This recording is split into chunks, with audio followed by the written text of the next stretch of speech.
Good Morning Business. Business Plan. Matinale spéciale solde sur Good Morning Business. On vous parlait tout à l'heure des voitures électriques qui sont vraiment bradées par les concessionnaires en ce moment parce que la demande fléchit un peu, crise oblige. C'est pareil pour l'immobilier. On sait que les prix tiennent quand même relativement bien, mais, et c'est votre étude Olivier Descamps, directeur général d'IAD France, qui le démontre, les marges de négociation sont là. Elles n'ont jamais été aussi élevées en moyenne depuis 10 ans. Oui, c'est vrai, les marges viennent de dépasser les 7%, pour être à 7,4% de marge de négociation. Alors là aussi avec des disparités par région, mais la moyenne a progressé fortement depuis plusieurs mois. Alors où est-ce que je peux faire les offres les plus agressives en France? Parce qu'on ne peut pas dire le marché immobilier français, il y a des zones géographiques où ça n'a rien à voir. Oui, c'est vrai, il y a des marchés en France et il y a des produits assez différents. Premier élément, aujourd'hui, quand on est dans des bassins type la Côte d'Azur, les prix restent très élevés, voire continuent à progresser au-delà de 5%. Donc c'est pas là. C'est pas là. Ensuite, il y a des bassins dans lesquels on peut être un peu plus agressif, là où il y a aujourd'hui des biens qui sont en attente depuis très longtemps. C'est-à-dire qu'il y a des biens qui sont en vente depuis plusieurs mois. Là, on peut être un peu plus agressif. Alors, on les a un peu partout en France, puisqu'on les a par quartier parfois. On est dans des zones où les zones d'emploi sont un peu plus faibles. C'est-à-dire que j'ai un logement, j'ai une mutation et les biens sont en attente de vente. Et ensuite, il y a les types de produits. On a notamment les produits qu'on appelle un peu comme ça les passoires thermiques. C'est-à-dire que si à un moment un propriétaire n'a pas envie de faire les travaux parce qu'il était propriétaire bailleur, vous pouvez avoir une opportunité d'acheter ce bien et de l'habiter, puisque si vous l'habitez, les travaux ne sont pas obligatoires.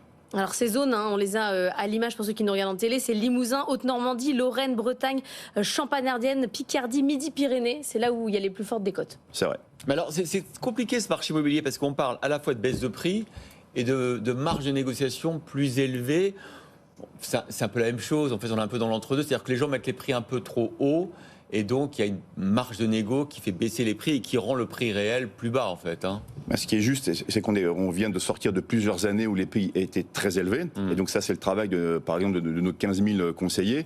C'est de faire entendre raison à certains propriétaires, à certains vendeurs qui imaginent pouvoir vendre leurs biens encore au prix du voisin d'il y a 2 ou 3 ans.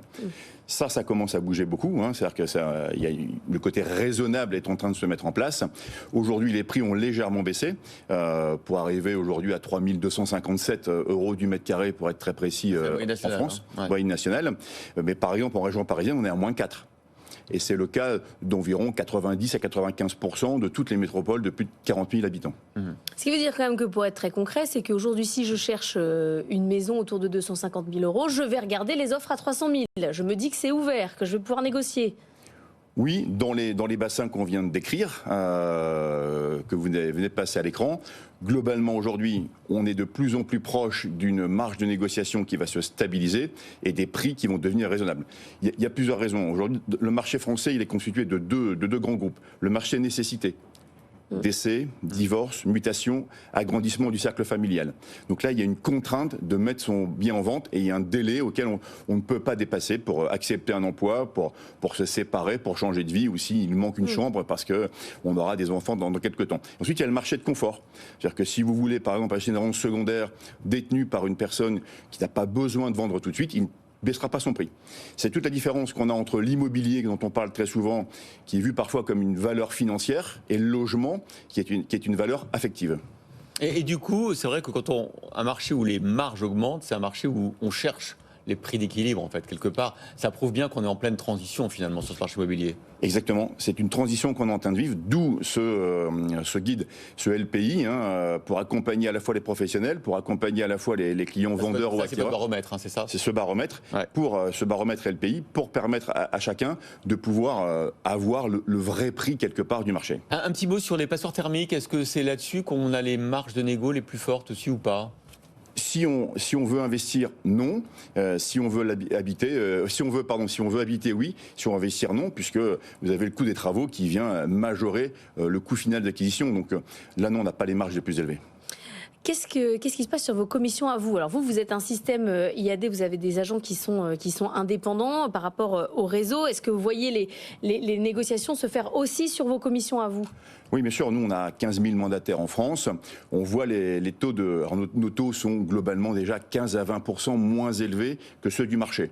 Donc, on est moins sujet à négociation de nos honoraires. Mais évidemment, dans cette situation, nos conseillers sont amenés aussi à à baisser leurs honoraires pour permettre à des transactions de se réaliser. Ce phénomène, il est très très faible puisque je vous dis, on est déjà assez bas. C'est le modèle d'IAD d'être fair price, win-win avec nos clients. Et donc, on a un phénomène qui est très très léger sur la baisse d'honoraires. Merci beaucoup d'avoir donné ces chiffres d'IAD ce matin.